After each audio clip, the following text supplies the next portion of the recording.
Le livre des Proverbes, chapitre 12. Et je voudrais que nous puissions réfléchir ce matin, avant d'aborder le passage, chapitre 12 de réflexion. Ce matin, j'avais cette pensée, et en écoutant Philippe ce matin partager, ça confirme un peu ce que je crois, en tout cas, Dieu essaie de communiquer dans notre cœur. Mais juste avant de le dire, on va prier pour Pasteur Chibeli. Notre frère Pasteur Chibeli se fait opérer demain, parce qu'autrement je vais oublier si je ne le fais pas maintenant. Il se fait opérer de la hanche, donc c'est un des anciens de l'église de Baltimore. Donc il se fait opérer une grosse opération, et puis il est pas, voilà, vous savez, plus on est âgé, plus c'est toujours délicat, les opérations. Et on va juste prier ensemble pour lui. Seigneur notre Dieu, te prions pour notre frère Pasteur Chibeli, Seigneur. Te prie de mettre ta main sur les chirurgiens. Merci de préparer, fortifier, relever son corps aussi. On sait que, je ne sais pas comment ça fonctionne exactement, mais nous savons que ton Esprit Saint en nous peut même fortifier nos corps. Je te prie, Seigneur, de mettre ta bonne main sur les chirurgiens, sur l'avant, le pendant et l'après, Seigneur. Merci encore de le garder et le protéger. Au nom de Jésus, nous prions. Amen. Et donc juste la pensée, c'est que nous devons comprendre en tant que croyants, c'est que nous ne sommes pas spirituels dès qu'on ouvre les yeux le matin. Vous l'avez remarqué? Une autre chose aussi importante de comprendre, c'est que on a une nature en nous qui a des pensées, qui a une sagesse, des désirs qui ne sont pas celles de Dieu. Et c'est important de le comprendre. Et vous savez, quand on regarde dans Genèse 3, l'Écriture nous dit que cet animal qui était le serpent que le diable a utilisé est venu amener Adam et Ève sur le terrain de la désobéissance. Et vous savez, la désobéissance, c'est quoi? C'est une rupture de confiance. Vous êtes avec moi ou pas? La désobéissance a amené une rupture de confiance. La Bible appelle cette discussion qu'il y a eu avec le serpent, elle appelle ça une séduction. Dans 1 Timothée 2,14. Il y a eu comme un esprit qui a séduit, qui a trompé, en fait, Ève et puis Adam. Et c'est intéressant de voir que, écoutez bien ça, c'est l'élément important. L'élément qui a amené la rupture de confiance, ce sont des questionnements. Mais des questionnements, et Philippe en a parlé tout à l'heure, sont des questionnements sur qu'est-ce qui motive Dieu de faire certaines choses, ou qu'est-ce qui motive Dieu de ne pas faire certaines choses. Et je crois que la séduction, elle se trouve dans ce questionnement. Parce que Dieu ne nous permet pas, parce que nous ne sommes pas Dieu, il ne nous permet pas de comprendre ses motivations. Est-ce que vous me suivez? Et c'est ce qui fait que la séduction, parce que pourquoi la séduction? Pourquoi la tromperie? C'est que Lucifer, qui est devenu le diable plus tard, lui, il est rentré dans cette réflexion-là. Qu'est-ce qui motive Dieu d'agir comme cela, de créer comme cela, d'intervenir comme cela? Pourquoi il n'intervient pas? Vous savez, quand on étudie le livre de Job, l'enjeu, il est là, en fait. Bien sûr, l'enjeu, c'est l'adoration, mais l'enjeu, c'est... Et chaque fois, 6 fois, Job va échouer dans le livre de Job. Et les 6 fois, c'est chaque fois qu'il est rentré dans le questionnement, pourquoi Dieu a fait ça? Ou pourquoi Dieu n'a pas fait cela? Et c'est comme, quand tu rentres dans cette réflexion-là, cette réflexion te fait rentrer sous une autorité spirituelle qui est différente de celle de Dieu. Et la Bible appelle ça la séduction, le mensonge, la tromperie. Et la première chose que ça fait, je le redis, ça mène la désobéissance. La rupture de confiance. La rupture de confiance. Et la deuxième question à laquelle on peut réfléchir aussi ce matin, c'est après que Adam et Ève ont désobéi, qu'est-ce qu'ils ont fait de mal? Est-ce qu'ils ont tué quelqu'un? Est-ce qu'ils ont volé?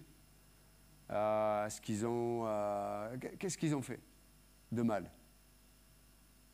Dites-moi. Se cacher, est-ce que c'est mal de se cacher? C'est mal de se cacher? Ah, ok, ouais, oui. Ils se sont jetés la faute. C'est après que Dieu les a interrogés. Ah, mais qu'est-ce qu'ils ont fait de mal? Effectivement, honnêtement, en vérité, ils n'ont rien fait de mal. Ce n'est pas une question de bien ou de mal. C'est une question de relation. Vous m'entendez? La vie spirituelle, c'est une question de relation. Ce n'est pas une question de bien ou de mal, c'est une question on le dit ensemble, relation. Qu'est-ce qui s'est passé de suite après cette rupture de confiance? Il y a eu rupture de relation. Et évidemment, dans cette rupture de relation, pourquoi? Parce qu'il y a des choses qu'ils n'arrivaient pas à gérer à l'intérieur. Ils n'arrivaient pas à gérer parce que la rupture de confiance avec Dieu a amené quoi? La crainte, les angoisses, ça a amené la honte, ça a amené aussi la culpabilité. Et ça, ces trois éléments dans la vie de ces hommes et cette femme, ça pouvait être réglé dans la présence de Dieu. Et c'est étonnant de voir qu'au lieu de rester à l'endroit où il y avait une solution, c'est-à-dire dans la relation avec Dieu, qu'est-ce qu'ils ont fait? Ils se sont éloignés de là où il y avait la solution. Et je reviens un peu à ce que je disais tout à l'heure. Quand on se lève le matin, on est par nature, à cause de la nature du péché en nous, on n'a pas confiance en Dieu. On est rempli dans notre vie vous savez, parce que les circonstances de la vie, c'est comme des miroirs. Et elles montrent, et les circonstances de la vie, elles montrent certaines réalités. Elles renvoient une image, en fait.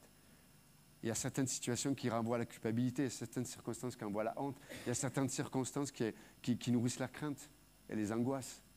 C'est un miroir, en fait, tout ça. Et dès qu'on se lève le matin, on est face à nous-mêmes et on tourne à gauche, on voit une image, on regarde en face de nous, on voit une image.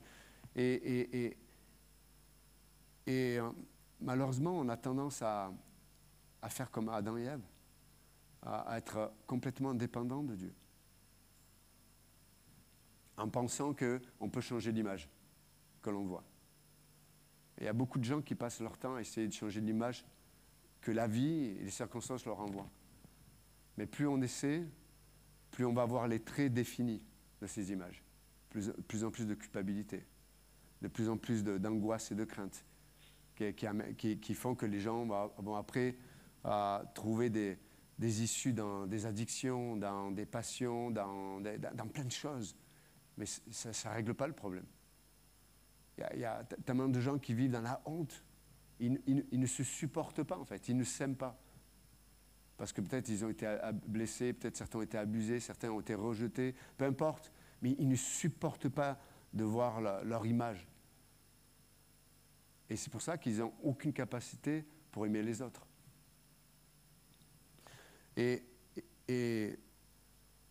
Mais au milieu de tout ça, si on se pose la question, au milieu de tout ça, là, si on se pose la question, ouais, mais pourquoi Dieu permet ça? Pourquoi? Qu'est-ce qui a motivé Dieu? Est-ce que c'est juste que j'ai vécu ça? Est-ce que c'est juste qu'il ait vécu ça, qu'elle a vécu ça? Quand on se pose ces questions, qu'est-ce qui se passe? On reste isolé de Dieu. On reste complètement indépendant de Dieu.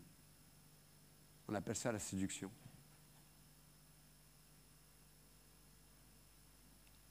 Et c'est pour ça que Paul dit dans l'Épître aux Corinthiens, il dit, mais et nous renversons toute hauteur, toute forteresse qui s'oppose à la connaissance du Christ par l'obéissance. C'est-à-dire, l'obéissance, c'est pas juste je fais ce qu'on me dit, c'est pas ça. Dans la Bible, l'obéissance, c'est une confiance. Vous êtes avec moi ou pas? L'obéissance, c'est une confiance de cœur.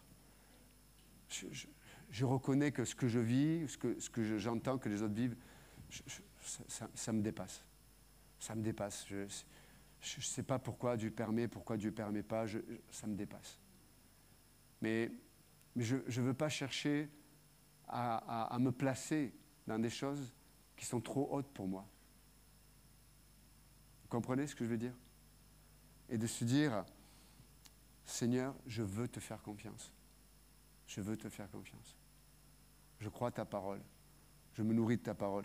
Et c'est pour cette raison qu'il y a les béatitudes. Donc tu parlais dans la question, est-ce que vous êtes heureux? C'est ce que Jésus dit.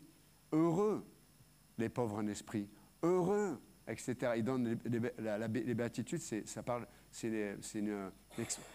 l'expression, la déclaration du bonheur. Heureux. Parce que c'est le désir de Dieu.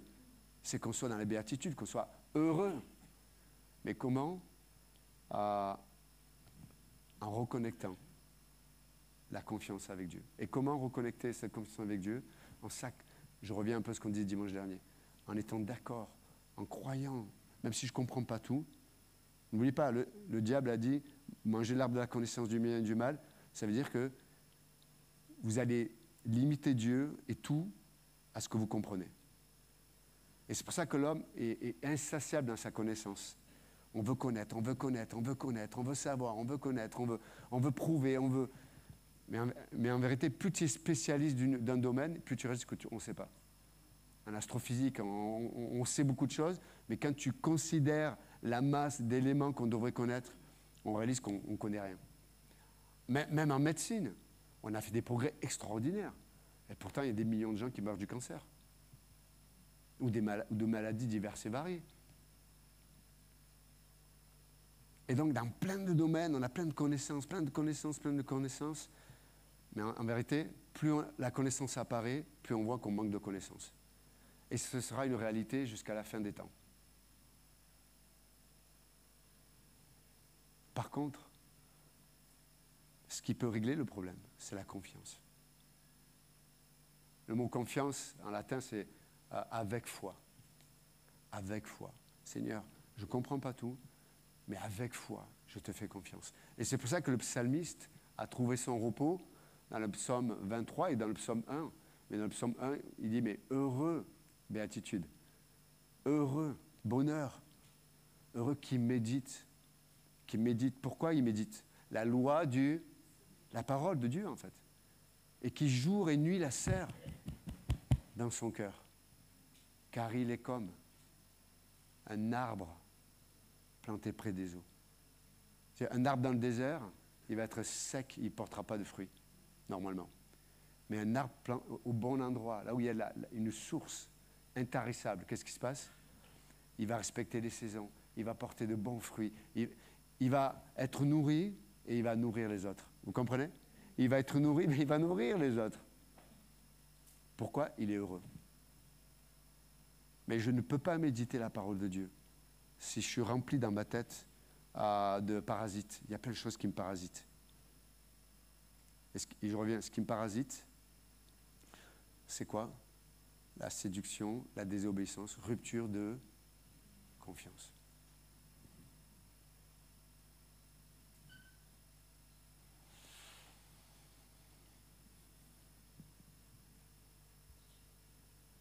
Qu'est-ce qui fait que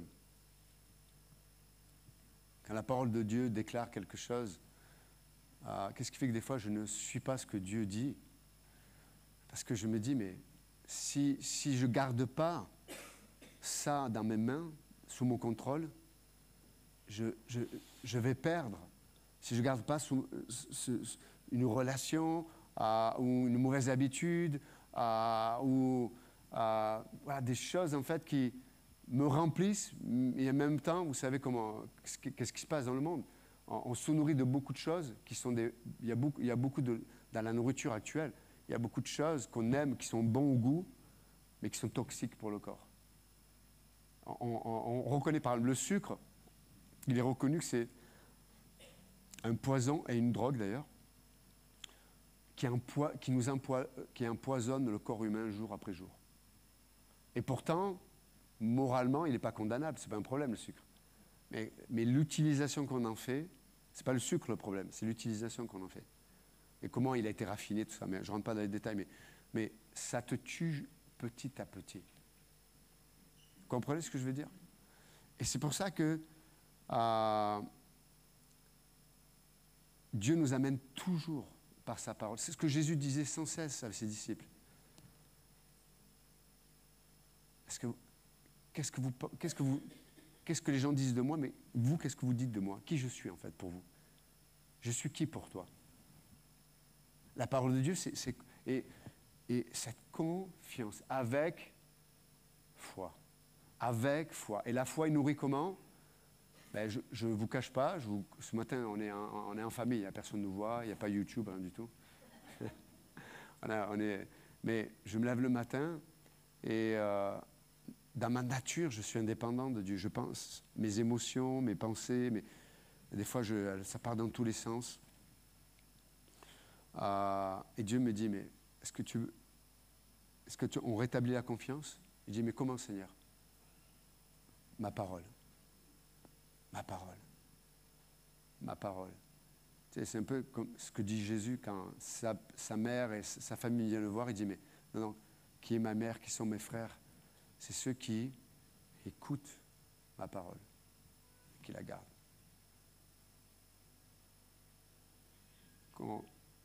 On doit, en tant que chrétien, ça c'est vraiment depuis 2000 ans, le christianisme est basé là-dessus. Les croyants qui ont été cet arbre près d'un courant d'eau sont les croyants qui ont gardé dans leur esprit, dans leur cœur, dans leur pensée, la parole. Penser avec Dieu. Je ne parle pas de connaître. Vous entendez? Il y a des chrétiens qui connaissent presque la Bible par cœur, mais ils n'en font rien en fait. De connaître la parole et de dire, quand je me parle à moi-même, parce qu'on passe toute la journée à se parler à soi-même, hein, vous êtes d'accord avec moi? Donc on est tous un peu, on pourrait tous faire un séjour, un hôpital psychiatrique, je vais dire un hôtel psychiatrique. Mais on est schizo, c'est vrai, la nature humaine elle est comme ça. Et on passe toute la journée à se parler, quoi. Mais le psalmiste, dans le psaume 1, il a choisi de se parler avec la parole de Dieu. Ah ben ouais, et si vous lisez les psalmistes, il dit voilà comment je me sens. Dans la situation, voilà ce qu'elle amène dans mon cœur, dans mes émotions, voilà comment je me sens. Puis à la fin, il dit, il se laisse reprendre par la parole. C'est drôle la conversation du psalmiste, si vous lisez les psaumes. Mais on devrait être comme ça. Dieu Seigneur, j'en ai marre, je suis triste, je suis ceci, je suis là. C'est pas possible, cette relation au travail, mon mari, ma femme, mon non-mari ou mon infâme, parce que j'aimerais avoir un mari, j'aimerais une femme. Enfin, toutes ces choses, la nature humaine. Et ce n'est pas un problème en soi, ce n'est pas un péché en soi. Mais la question, c'est que si ça amène une rupture de confiance, là, ça devient un problème. Et le psalmiste, il se parlait à lui-même. Ok, il y avait ça qui surgissait dans son cœur, dans son âme, dans ses émotions. C'était fort, quoi. David, c'était fort. C'était un artiste aussi. C'était un guerrier, mais un artiste. Un musicien. Et là, c'était fort dans son âme. Et puis, mais, heureux qui médite la loi du Seigneur. C'est comme, il dit non. Voilà ce que mon émotion dit dans ma souffrance. Voilà ce que mon émotion dit dans ma souffrance. Voilà ce que mon émotion dit dans les décisions que j'ai à prendre. Il y a des décisions que j'ai à prendre, elles me font flipper, quoi. Il y a des décisions, des fois, qu'on doit prendre. Tu dis, mais je vais perdre, je vais pas y arriver, quoi. Ça vous arrive ou pas? Et la question, des fois, on se dit, mais attends, non. Pour prendre cette décision, il faut que j'attende le bon moment. Il n'y aura jamais de bon moment. Il n'y aura jamais de bon moment. Le moment, c'est, je me réfugie dans la parole. La parole, pourquoi? Parce que la parole, c'est le moyen de Dieu pour me reconnecter. Confiance. Avec foi. Et c'est pour ça que Saint Paul va dire, Romains 10, 17, la foi vient de ce qu'on entend. Et ce qu'on entend vient de la parole de Dieu. Soyons honnêtes, frères et sœurs. Est-ce qu'on travaille nos muscles spirituels tous les jours en méditant la parole? Ou est-ce qu'on fait appel à la parole que seulement lorsqu'on est en train de se noyer? Vous êtes avec moi ou pas? Je me noie, bon, Jésus, alléluia, la parole, vite. Il faut quelque chose, quoi. Et le problème, si on passe notre vie chrétienne à respirer dans un tuba, vous avez essayé de respirer dans un tuba? Moi, j'adore faire de l'apnée, mais tu respires moins bien quand même que sans tuba. Enfin, dans l'eau, oui, c'est mieux d'avoir un tuba. Ou des bouteilles, carrément. Mais quand tu es à l'extérieur de l'eau, tu respires bien. Hein, on sort de l'adage être heureux comme un poisson dans l'eau. Mais quand on apprend à exercer notre âme en méditant la parole, qu'est-ce qui se passe? Dans notre inconscient et le subconscient, qu'est-ce qui se passe? Il y a des connexions qui se font avec Dieu. Et quand il y a les moments de crise, qu'est-ce qu'il y a? Il y a un filet là sous mes pieds. Il y a un matelas sous mes pieds. Et des fois, les circonstances font qu'on va tomber. On va glisser, on ne va pas prendre la bonne décision, on ne va pas avoir la bonne parole au bon moment, on ne va pas avoir la bonne émotion au bon moment. Mais qu'est-ce qui se passe? Parce que mon âme a été exercée à la béatitude de Dieu, au heureux de Dieu. Qu'est-ce qui se passe? Ce n'est pas du goudron qui va m'accueillir, c'est un matelas. C'est tellement important de comprendre ça.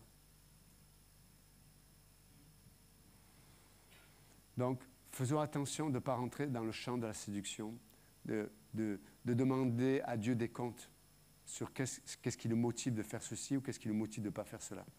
Parce que ça ne va que nourrir, écoutez bien, cette rupture de confiance, la désobéissance, et il y aura toujours de la colère, il y aura toujours de l'amertume, il y aura toujours des boucs émissaires, il y aura toujours la culpabilité, il y aura toujours la honte, il y aura toujours la crainte. Pas de moins en moins, mais de plus en plus. Ok, c'était juste une petite parenthèse ce matin. Donc, Proverbes chapitre 12, pardon.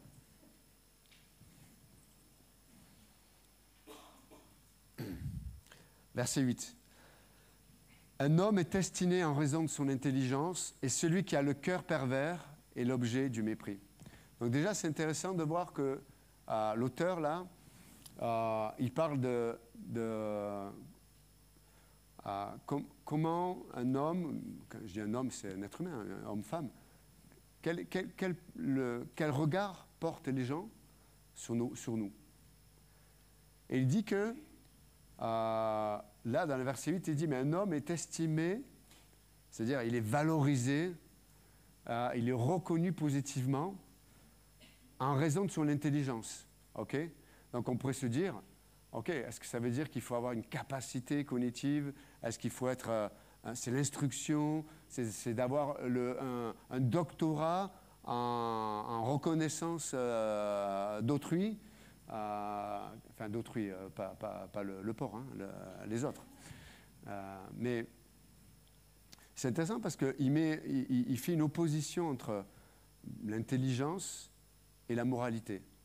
Parce il dit, mais et celui qui a le cœur pervers est l'objet du mépris. Wow. Pourquoi il parle d'intelligence et après il parle d'un cœur perverti? Parce que là, le mot intelligence, ça nous parle de bon sens, mais ça sous-entend aussi un jugement, avoir un jugement qui est pur, un jugement qui est sain, l'intelligence. Donc, un homme est estimé en raison de son jugement pur, un jugement sain.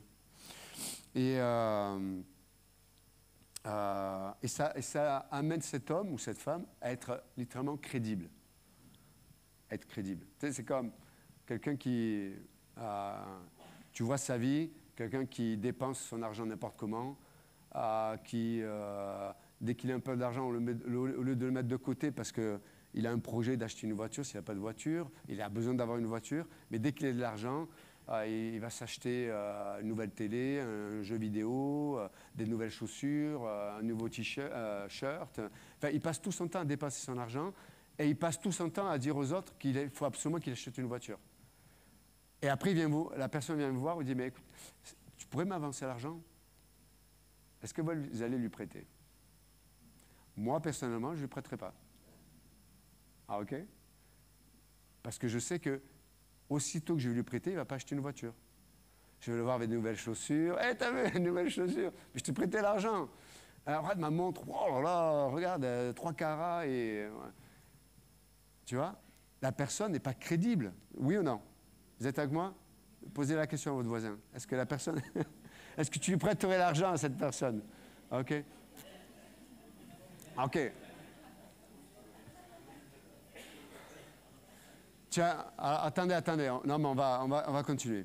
On va rigoler un peu. Mais non, enfin, on rigoler. Non. Et puis, tu as un homme, tous les 6 mois, il change de femme. Il fréquente avec Géraldine, avec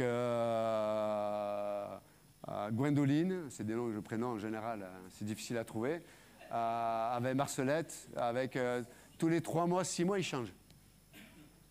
Et puis, 6 mois après, il vient te voir, à toi, jeune femme, ou moins jeune, ou enfin, en tout cas, qui est là, mais... Et il te dit, tu es la femme de ma vie, voilà, on s'engage ensemble. Est-ce qu'il est crédible à vos yeux? Ok.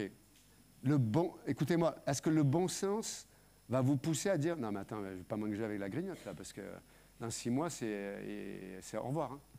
Ok. Mais le piège, c'est de penser que, non mais moi, je ne suis pas comme les autres. Avec moi, c'est pas pareil. Mais c'est ce qu'il a fait croire à toutes les autres. Hein. C'est vrai ou pas? De voir que des fois, notre besoin nous amène à être un peu bêtes. Excusez-moi. Des fois, quand on a un besoin dans nos cœurs qui n'est pas accordé avec Dieu, qui n'est pas résolu avec Dieu, qu'est-ce qui se passe? On est aveugle, en fait.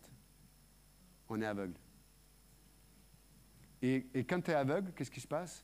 Tu as de faux raisonnements. Tu te dis, non, avec moi, c'est pas pareil. Ah bon? Mais tu vas être juste un repas comme les autres pour lui. Hein. Et en plus, il peut manger gratuit avant le mariage, il a tout gagné. Et quand je ne parle pas de repas pour manger. Hein. Mais si on a un peu de recul, qu'on est objectif, si toi tu es une femme, tu vois ça, je peux te dire que tu ne vas pas t'engager. Pour moi, cette personne n'est pas crédible. Il ne porte pas, c'est pas quelqu'un qui a un jugement sain. C'est pas quelqu'un qui exprime de l'intelligence. Mais c'est quelqu'un qui est dirigé par ses pulsions. Vous êtes avec moi ou pas? Donc quelqu'un qui est crédible, c'est quelqu'un qui n'est pas géré par ses pulsions, mais c'est quelqu'un qui filtre ses désirs, ses émotions, ses raisonnements par l'intelligence. C'est-à-dire un jugement équitable, un jugement sain, le bon sens. Vous êtes avec moi ou pas? Mais ça se construit dans nos vies c'est la parole de Dieu qui fait cette œuvre-là. Ce matin, je ne suis pas là sur la strate en me disant, vous avez vu comme il y a certains qui sont bien, quoi. Ils sont intelligents, ils ont bien compris, quoi. Non, je veux dire, peut-être certaines sœurs ici ce matin disent, mais cette femme dont tu parles, c'est moi. C'est plus fort que moi. On a connu des fois des sœurs qui, vraiment chrétiennes extraordinaires. Mais par exemple, dès qu'on était sur le terrain ou le terreau de la relation, elles avaient tellement ce besoin de relationnel, d'intimité, qu'elles n'arrivaient pas à penser avec Dieu. Elles n'arrivaient pas à choisir avec Dieu. Ça arrive. Donc, ce n'est pas un jugement là-dessus. Hein. Mais de dire que... et donc, dès qu'il y avait un homme qui arrivait dans l'église et qu'il lui disait bonjour avec le sourire, il disait, ah, c'est l'homme de ma vie. C'est un signe. Et vous rigolez, mais je vous assure que ce n'est pas une blague. Et c'était une souffrance pour elle, parce qu'avec le recul, elle savait que ce n'était pas normal. Mais elle ne savait pas comment se débarrasser de ça. Elle n'arrivait pas à gérer, quoi. Et voilà, après Dieu l'a aidé, donné un mari, tout ça. Mais en tout cas, ce que je veux dire ce matin, c'est que l'intelligence, elle n'est pas dans... C'est pas moi, Johan, qui est intelligent. Et je reviens un peu à ce qu'on disait tout à l'heure simplement ce matin. Heureux qui médite. C'est la parole de Dieu. Tu sais, quand tu te parles à toi-même, des fois, tu te fais taire, des fois. Tu dis, Johan, c'est moi, Johan. Johan, tais-toi, arrête. Arrête de juger les gens. Arrête de juger Dieu. Arrête de penser ceci. Arrête. Et pense avec Dieu. Pense avec Dieu. Eh bien, il y a, par le Saint-Esprit, il y a une connexion entre le Saint-Esprit et la parole, et je vais être heureux. Et le mot heureux, ça parle de plénitude. Et quand je suis plein, je peux avoir de la distance avec la situation. C'est comme, quand tu es plein, quand tu as bien mangé, que tu vas faire les courses, ben, tu ne vas pas acheter n'importe quoi. Mais si tu vas faire les courses que juste avant de manger, ben, tu vas acheter, tiens, les chips, oh, le chocolat, oh, les gâteaux, les pâtisseries. Tu vas acheter plein de choses que tu ne devrais pas manger. Mais tu es allé faire les courses avec le ventre vide. Donc tu vas t'acheter plein de trucs pour... C'est vrai, il n'y a que moi ou vous aussi? Ok. Bon, heureusement, gloire à Dieu, c'est ma femme qui fait les courses. Mais chaque fois qu'elle m'envoie faire des courses, pour acheter un truc, je reviens avec 4-5 trucs en général. Mais on est tous comme ça, vous comprenez? Donc, mais le mot heureux, là, ça parle de plénitude. Je suis rempli, je suis rassasié par la parole de Dieu, par l'Esprit de Dieu, par la vie de Dieu. Vous êtes avec moi? Par la connexion, la relation avec Dieu. Du coup, ça me permet d'avoir de la distance avec les choses. Et je suis intelligent, je suis crédible. Pas parfait, mais crédible. Oui. Mais par contre, je finis avec ça. Il dit, mais celui qui a le cœur pervers est l'objet du mépris. C'est-à-dire, il n'est pas crédible. Un peu comme l'exemple que j'ai dit tout à l'heure. Le mot cœur pervers, là, ça signifie celui qui est tordu, en fait. Ça parle de quelque chose qui est tordu. C'est quelqu'un qui ne veut pas se laisser, qui ne veut pas s'aligner. Tu sais, c'est comme, pour ceux qui font peut-être Pasteur Michel Bienot, de la maçonnerie, les cordeaux, ça existe encore? On utilise ça? Maintenant, ils font des trucs électroniques. Hein. C'est le laser, mais en tout cas, tu sais, un laser ou un cordeau qui permet de dire, voilà l'alignement où tu dois construire. OK. Mais le pervers, lui, il est persuadé que s'il fait ça, ça va marcher. Alors Dieu dit, voilà comment il faut construire. Le pervers dit, non, je sais mieux que toi. C'est comme ça.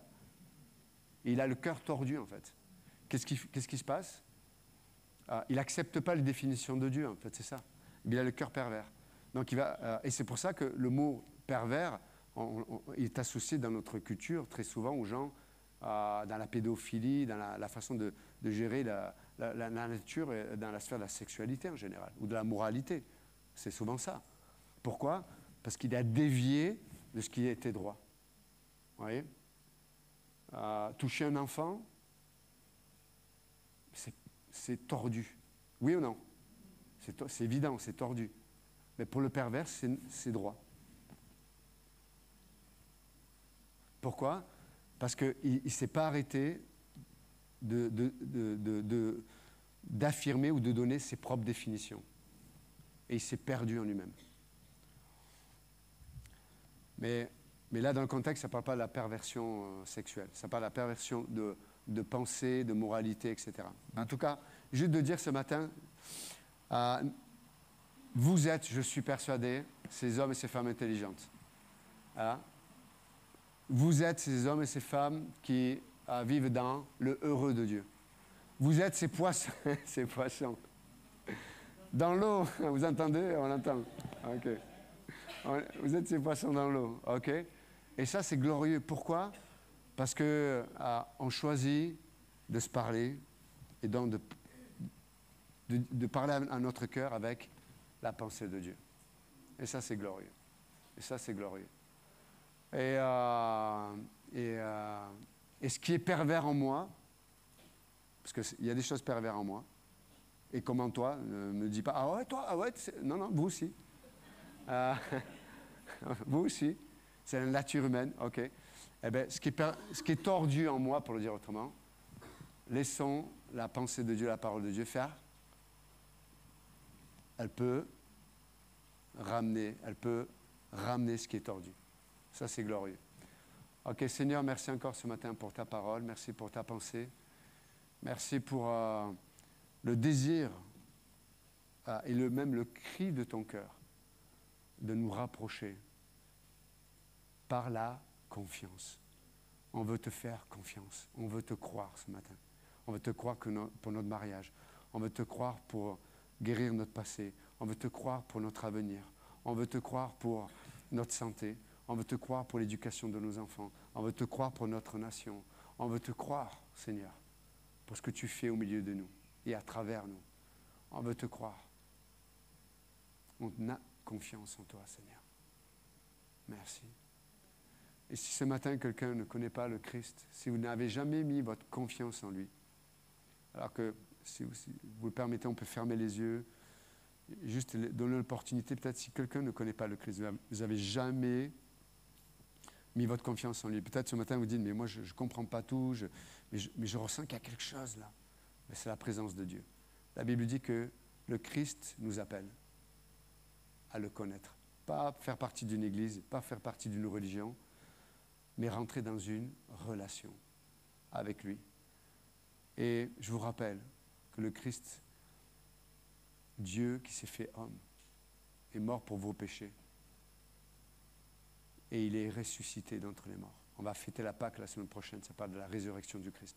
Donc si ce matin, vous pouvez juste lui dire, avec vos mots peut-être, mais ou répéter mes mots, mais dire, mais Jésus-Christ, je ne te connais pas.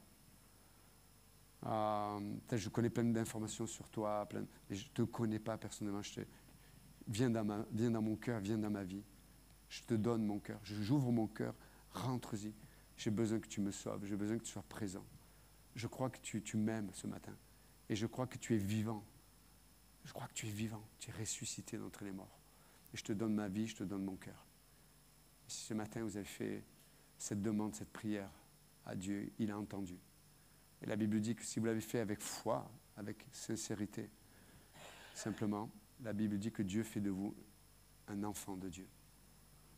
Et si vous avez pris cette décision, juste confessez-le, dites-le à quelqu'un que vous a invité, ou un pasteur, ou voilà, dites, voilà, ce matin, j'ai donné mon cœur au Christ. Seigneur, te remettons le reste de cette journée, qu'il soit élevé et glorifié. Amen. Que Dieu vous bénisse.